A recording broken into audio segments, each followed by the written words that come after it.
की जय। श्री वल्लभाधीश की जय। श्री गिरिराज धरण की जय। श्री यमुने महारमणी की जय। श्रीनाथ जी जाए की जय। श्री बालकृष्ण नाम की।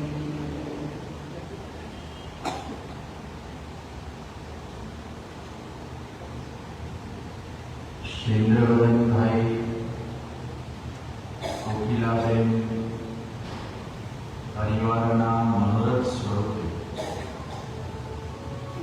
આયોજિત શ્રીમદ ભાગવત સપ્તાહ જ્ઞાન યજ્ઞના અંદર આપણે બધા જ આજે એકત્રિત થઈ કથાનું રસપાન કરી રહ્યા છીએ. મુખ્ય વક્તા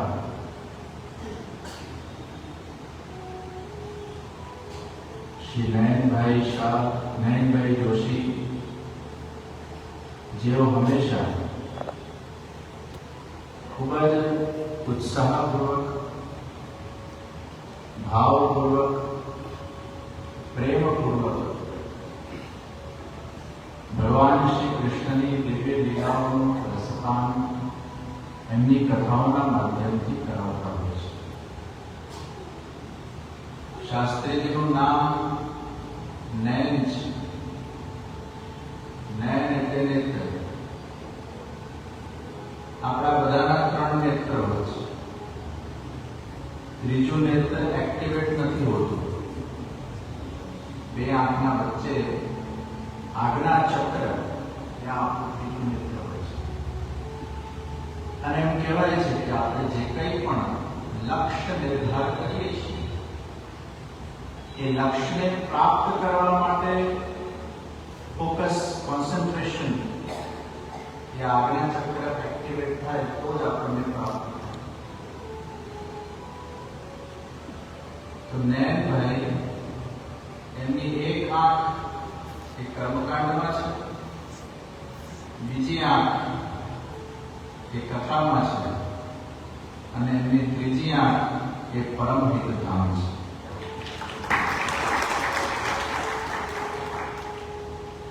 અને આ 3 નેત્રથી એ જનહિતના કાર્યો કરી રહ્યા છે. કર્મકાંડ પણ પુરોહિત, યજમાનનું જે હિત કરે એને પુરોહિત કહે.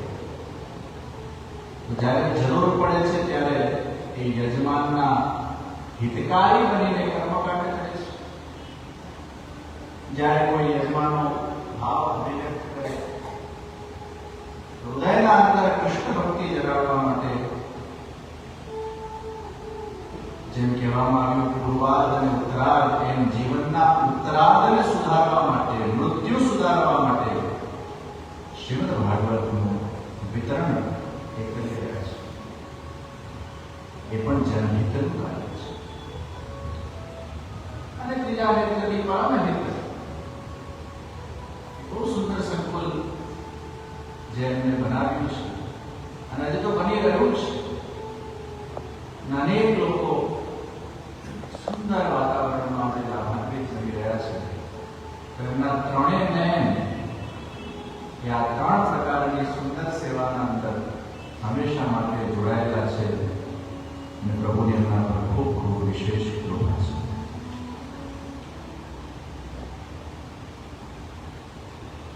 શ્રીમદ ભાગવત કથાનું જ્યારે જ્યારે આપણને શ્રવણ પ્રાપ્ત થાય છે, આ પ્રભુની વિશેષ કૃપાનું ફળ છે. જનતા જેને ઇલેક્ટ કરે એ સંસદમાં જઈને બેસે, પણ ભગવાન જેને સિલેક્ટ કરે એ સત્સંગમાં આવીને બેસે. આ બધાનું સિલેક્શન એ પ્રભુ દ્વારા થયું છે. પ્રભુ કૃપા કરે ત્યારે જ ભાગવત રૂપી સત્સંગ આપણને પ્રાપ્ત થાય છે. અહીંયા મોટા ભાગે બધા સિનિયર સિટીઝન બેઠા છે. મને લાગે છે બધાની હાફ સેન્ચુરી પૂરી થઈ ગઈ છે. એ 5 યજમાન પરિવારમાંથી જે અમુક યંગસ્ટર્સ છે એને છોડીને વાત કરીએ તો કદાચ થોડા સંગીત વાળાઓમાંથી અને શાસ્ત્રીજીને મને છોડીને વાત કરીએ. આ વિભાગને છોડી દઈએ અને આ વિભાગમાં એકાદને છોડી દઈએ તો મોટા ભાગે બધા જ આપણે સિનિયર સિટીઝનો છે. આ તમારી જે અવસ્થા છે, કોઈ 60 વર્ષનું હશે, કોઈ 65 વર્ષનું હશે, કોઈ 70 વર્ષનું હશે, કોઈ 80 હશે, કોઈ 12 હશે. આમ તો આપણે એમ કહેવાય કે બધા 100 વર્ષ છીએ અને અહીંયાથી પણ એ જ આશીર્વાદ આપવા જોઈએ કે તમે બધા તંદુરસ્ત રહો, શતાયુ થાઓ અને છેલ્લા શ્વાસ સુધી પ્રભુનું આપને સ્મરણ થાય અને છેલ્લા શ્વાસે પ્રભુનું સ્મરણ કરતા કરતા પ્રભુના ધામમાં જઈએ, કારણ કે અંતે યા મતિ સા ગતિ, એ પ્રાપ્તિ આપણને થાય. પરંતુ એવરેજ અગર મનુષ્યની ઉંમર આપણે કાઉન્ટ કરીએ તો 75 વર્ષ. 75 પછી આપણે જીવીએ ને એટલે બોનસ એવરેજ ઉંમર આપણે. હવે બે ઘડી વિચાર કરજો, કાલે પૂર્ણાહુતિનો દિવસ છે, સમ્યક આપતી સમાપ્તિ 7મો દિવસ છે. આપણા જીવનની પણ આજે તો કાલે તો પૂર્ણાહુતિ થશે. 75 ને અગર આપણે અત્યારે તમારી જે ઉંમર છે એને ભાગીએ, હવે 75 થી વધારે હોય તો 80 થી ભાગજો, 80 થી વધારે તો 85 થી ભાગજો, 85 થી વધારે તો 90 થી ભાગજો, 90 થી વધારે તો 100 થી ભાગજો.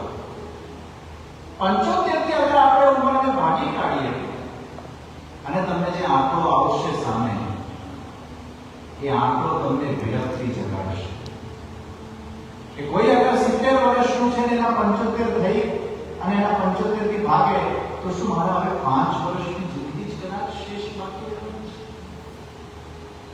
આ વિરક્તિ જગાડશે. અને એ જીવનના એ ઉત્તરાર્ધને, આ ઉત્તરાર્ધ જ્યારે આ કથાને શ્રવણ કરવા જઈ રહ્યા છો ત્યારે જીવનના ઉત્તરાર્ધને આપણે ધન્ય બનાવીએ. 5, 10, 15, 20 જેટલા વર્ષો આપણા બાકી છે, આ 7મા દિવસે નિયમ લેજો કે ભાગવતનું શ્રવણ કર્યા પછી અમારે નિત્ય શ્રીમદ ભાગવતના 1, 2, 3 કે 5 અધ્યાય વાંચવા છે. આ નિયમ લેજો. કારણ કે 7 દાડા લોહુ ગરમ હોય ત્યારે અધરો મળે, પછી લોહુ ઠંડુ પડી જાય, પછી એને આખલાઈ કરવામાં બહુ તકલીફ પડે. આ 7 દિવસની સત્સંગની ધારાથી મનરૂપી લોહુ આખું ગરમ થઈ ગયું છે. એમાં આંકડો મારી દઈશું, કોઈ સારા નિયમો લઈ લઈશું. ત્યારે નિયમ લેવાનો દિવસ છે, પૂર્ણાહુતિ છે. કોઈ સારો નિયમ નહીં. એકાદશી તો બધા કરે છે, સાબુદાણા વાળી નહીં. હું શોધું છું એ વ્યક્તિને કોણે એકાદશીમાં સાબુદાણા ઘૂસેડ્યો.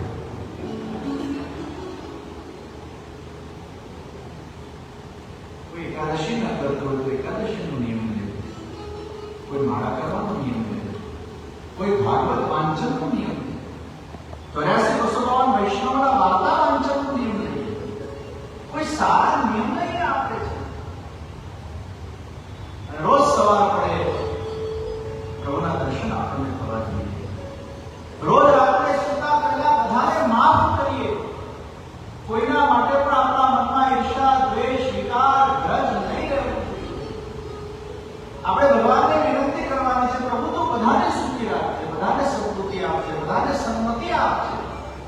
આપણા કદાચ કોઈ દુશ્મન પણ હોય, આપણા માટે કદાચ કોઈ દુર્ભાવ પણ રાખતા હોય, એના માટે પણ સદભાવ રાખવું એ વૈષ્ણવનું પરમ કર્તવ્ય છે. એનું કારણ છે કદાચ આપણે કોઈના માટે દુર્ભાવ રાખીએ પણ છીએ તો એમાં તકલીફ કોને થાય? જે દુર્ભાવ રાખે છે એને તકલીફ થાય. એટલે ઘણી વાર કહીએ ને કે ક્રોધ કરવું એ પોતાના જાતને સજા આપવા બરાબર છે. સામેવાળા પર તો તમે ક્રોધ કરી લીધો, પણ સજા કોને મળી? અશાંતિ કોને મળી? પછી એના પાછળ પશ્ચાતાપ કોને થયો? ઘણી વાર ક્રોધ કર્યા પછી આપણને પશ્ચાતાપ થાય છે, અરે નતું કરવા જો, વધારે બોલાઈ ગયું, નતું આટલું કહેવા ગયું, કોને થયું?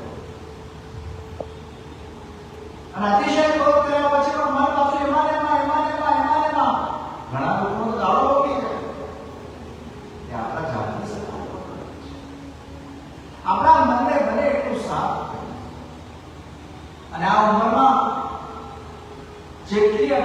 એડજસ્ટમેન્ટ હશે, જેટલા મનમાં વિકારો હશે, જેટલી એક્સપેક્ટેશન્સ હશે, જેટલો અસંતોષ હશે, જેટલી વાસનાઓ ઈચ્છાઓ હશે, જેટલું આપણું મન સંસારના લૌકિક પદાર્થના અંદર રહેશે, પાછા આવવું છે.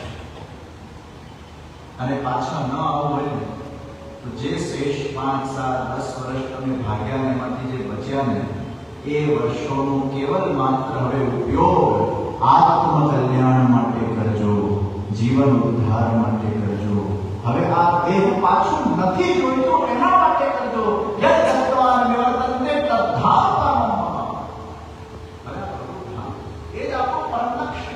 શરીરના બધા કર્તવ્યો તમે નિભાવી દીધા, છોકરાઓ મોટા થઈ ગયા, છોકરાઓ પરણી ગયા, એમના ત્યાં વ્યાજ પણ આવી ગયું, તમે બધા સાસુ બની ગયા, સસરાઓ બની ગયા, હવે તમે બધામાંથી પરવારી ગયા છો.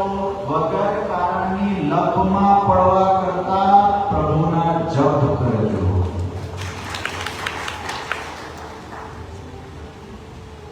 નિંદા સાંભળવી નહીં, નિંદા કરવી નહીં, પ્રપંચ કરવા નહીં. હવે આપણું ચિત્ત આ અવસ્થામાં, અને આ વિષય અત્યારે એટલે બોલું છું કારણ કે 90-95% અહીંયા 50 વર્ષ ઉપરના લોકો છે. હવેનો સમય, અને કદાચ જે 50 વર્ષનો નથી એના માટે એક લક્ષ્ય પ્લાન તો કરે. મારા ઉત્તરાયણમાં શું કરવું છે? તમારે ટાઈમ ટેબલ બનાવો. સવારથી લઈને રાત સુધી આપણો એક વ્યવસ્થિત ટાઈમ ટેબલ હોવો જોઈએ, અને એમાં 80% આપણી પ્રાયોરિટી, કારણ કે તમે જ્યારે યુવાન હતા ત્યારે 80% તમારી પ્રાયોરિટી કેવલ માત્ર ધંધો કરવો, જોબ કરવું, પરિવારનું પોષણ કરવું, પૈસો કમાવો, આ આપણી પ્રાયોરિટી હતી. પણ હવે જીવનના ઉત્તરાર્ધમાં શરીરના બધા કર્તવ્યો નિભાવી લીધા છે. હવે પ્રાયોરિટી કેવલ આ શરીરના વડે મારા આત્માને મોક્ષ તરફ, ભગવત ધામ તરફ કઈ રીતે લઈ જવું એના માટેનો વિચાર, અને એના માટે સત્સંગ, સ્મરણ અને ભગવત સેવા આ 3 મુખ્ય સાધન છે, પ્રેક્ટિસ છે, જે આપણે કરવી પડશે. શરીરની ચરબીને ઓગાળવા માટે કન્સિસ્ટન્ટલી જીમ જવું પડે. કોઈ એકારો જીમ જાય તો ચાલે? Consistently gym. કોઈ એક ચરબી ઓગળે, 2-4 દાડા જઈને પછી મૂકી દે તો ન ઓગળે. 2-4 દાડા તમે જપ કરો, 2-4 દાડા ધ્યાન કરી લો, એમાં બહુ પરિવર્તન કે ફરક ના આવે. કન્સિસ્ટન્ટલી રોજ આપણે પ્રભુના જપ કરીએ, અમુક માળાઓ કરીએ,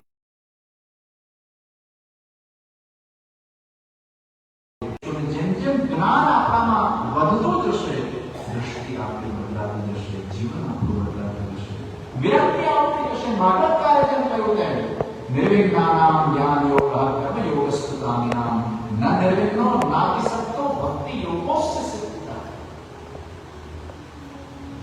જેનામાં અતિશય જ્ઞાન છે, જેને કઈ જ ગમતું નથી. સંસાર ખરાબ, પરિવાર ખરાબ, બાળકો ખરાબ, ઘર ખરાબ, સંપત્તિ ખરાબ, સમૂહ ખરાબ, બધું મિથ્યા મિથ્યા મિથ્યા મિથ્યા મિથ્યા. જે નિર્વિઘ્ન છે એ જ્ઞાન માર્ગમાં જાય. કર્મયોગસ્તુ કામિનામ, અતિશય કામના વાળા માટે કર્મયોગ છે. ન નિર્વિઘ્નો નાતિ સત્તો ભક્તિ યોગોસ્ય સિદ્ધિતા. થોડું વૈરાગ અને થોડી આસક્તિ. વૈરાગ કોના પ્રતિ? સંસારની જે અસારતા છે, સંસારના જે ક્ષણભંગુર મજા જે આપણને પ્રાપ્ત થાય છે, એને પ્રાપ્ત કરવા માટે જે આપણા મનમાં વિચાર અને એને યત્નશીલ આપણે બનાવતા હોઈએ છીએ આપણા જાતને, એવા જે ક્ષણભંગુર મજા આપણને મળે છે એ વિષય પ્રતિ આપણો વૈરાગ. મને એક વાત કહો, આ શરીરમાં આ જીભડી જ એક એવું ઓર્ગન છે જેને બુઢાપો લાગતો નથી. આખા શરીરને બુઢાપો લાગે. આંખમાં ચશ્મા આવે ના આવે, કાન પણ 70-80 વર્ષે ઓછું સંભળાતું થાય, ઘૂંટણનો દુખાવો, કાંધાનો દુખાવો, પેટની તકલીફ થાય, વાળ તો થોડા નાનપણથી થવાના ચાલુ થઈ જાય. કોઈએ જીભડી ટ્રાન્સપ્લાન્ટ કર્યું? તમે જીભડીને લઈને બોલ્યો ડોક્ટર પાસે ગયા, આંખને લઈને જાઓ, કાનને લઈને જાઓ, હાર્ટને લઈને જાઓ, લીવરને લઈને જાઓ, કિડનીને લઈને જાઓ. જીભડી યુવાનની યુવાન રહે છે, કારણ કે જીવડીનો સ્વાદ છેલ્લે સુધી આપણે એને છોડી શકતા નથી. તો ભગવાને જીવડીને યુવાન કેમ રાખી? 75-80 વર્ષની ઉંમર પરથી પણ એ યુવાન જીવડીના માધ્યમથી આપણે ભગવાનનું નામ સ્મરણ કરી શકીએ. એટલે ભગવાનને ભલે પગ થાકી ગયા હોય, હાથ થાકી ગયા હોય, દેહ જંતરિત થઈ ગયો હોય, પણ પેલી યુવાન રહે છે અંતિમ શ્વાસ સુધી. કારણ કે ભગવાન કહે છે આ જીવડી જ તને અંતિમ શ્વાસમાં મારું નામ આપશે અને અંતિમ શ્વાસમાં મારું નામ લેવાશે તો આ શરીરના સાધનના માધ્યમથી તારા આત્માની હું ગતિ પ્રદાન કરીશ. એટલે જીવડી યુવાન છે. ન નિર્વિઘ્નો નાથી શકતો ભક્તિ. સંસારને અસારતા પતિ વૈરાગ, ભોગ ભોગવીને વ્યક્તિના અંદર વૈરાગ થયો છે, જ્ઞાનથી વૈરાગ થયો છે અને મન પ્રભુમાં આસક્ત. યાદ રાખજો, અતિશય પોતાના પરિવાર માટેનું પણ અટેચમેન્ટ એ પણ તમને પાછું જન્મ આપશે. અને આપણે ત્યાં કહેવાય છે પરદાદા ચોથી પેઢીએ પાછા આવ્યા. કેમ પાછા આવ્યા?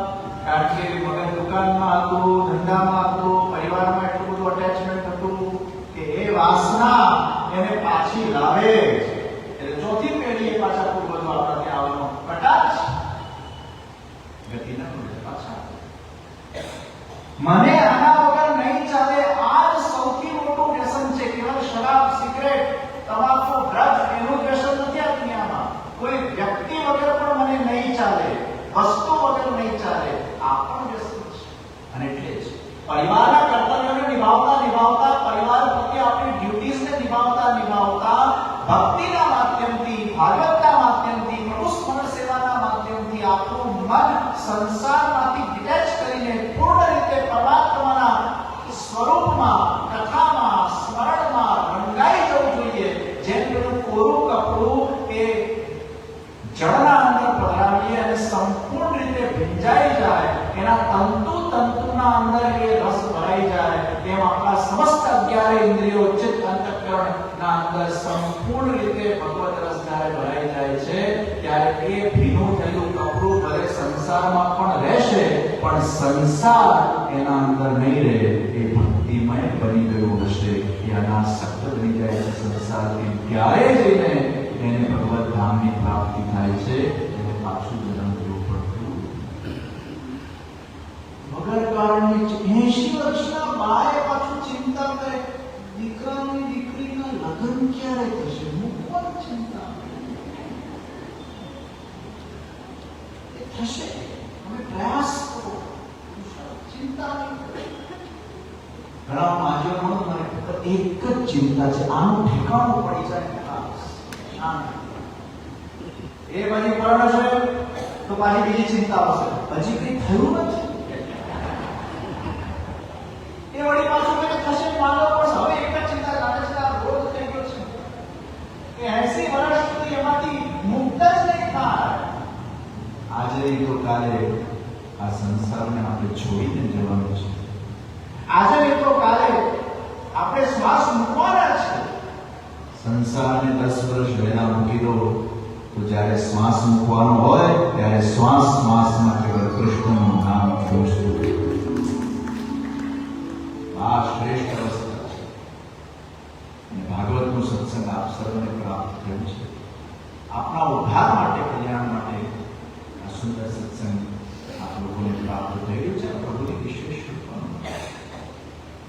ઇન્દ્રવદનભાઈ, ગોહિલાબેન પરિવારને આ પ્રસંગે ખૂબ ખૂબ અભિનંદન કે એમને આપ સર્વ સગા સંબંધી મિત્રોને, આમંત્રિતોને આ ભાગવતના જ્ઞાન યજ્ઞનો લાભ લેવડાવ્યો. આપ સર્વને અહીંયા આમંત્રિત કર્યા. આપ લોકો આ કથાના અંદર જોડાયા. નયનભાઈ શાસ્ત્રીજી પણ ખૂબ સુંદર રીતે આપ સર્વને કથાનું રસપાન કરાવ્યું છે. શાસ્ત્રીજીને પણ ખૂબ ખૂબ મારા અંતરના શુભભાવ સાથે ખૂબ આપ આગળ વધો અને આવી કથાઓના સુંદર આયોજનો આપના દ્વારા વડોદરામાં, ગુજરાતમાં, રાષ્ટ્રમાં અને વિદેશમાં સતત થતા રહે અને અનેક લોકો એમાંથી પોતાનું જીવન પરિવર્તન કરે. પ્રભુની સર્વ ઉપર કૃપા રહે, આપના ઉપર પણ કૃપા રહે. એ પ્રવચનોના અંદર અભ્યર્થના સાથે મારા વક્તવ્યને વિરામ આપું છું. શુભમ. બોલો શ્રી વલ્લભ